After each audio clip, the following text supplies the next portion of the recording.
যত ছাত্র জনতা যতজন শহীদ হয়েছে 15 বছরে অনেক মানুষ শহীদ হয়েছে, এ বিচার হবে বঙ্গন মাটিতে ইনশাল্লাহ। আর একটা ছোট একটা কথা বলে যেতে চাই, হাসিনার একটা রেকর্ডিং ফাঁস হয়ে আসলো, উনি নাকি ফট করে দেশে ঢুকে যেতে চায়, ফট করে ঢুকে দেশে যাবে। আমি একটাই কথা বলতে চাই, দয়া করে আপনি ফট করে দেশে ঢুকেন। এবার স্বজন হারার কষ্টের বেদনার গল্প আমরা আপনাকে শোনাবো ইনশাল্লাহ। সবাইকে ধন্যবাদ।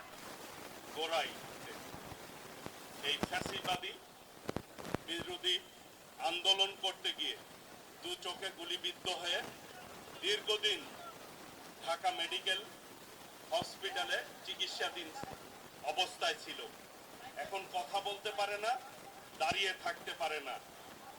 আপনাদের সকলের কাছে দোয়া চেয়েছে এবং ওর যে এই দুই চোখ কেড়ে নিয়েছে যে ফ্যাসিবাদী সরকার, তার বিচারও চাচ্ছে।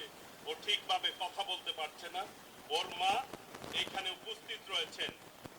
সকলের কাছে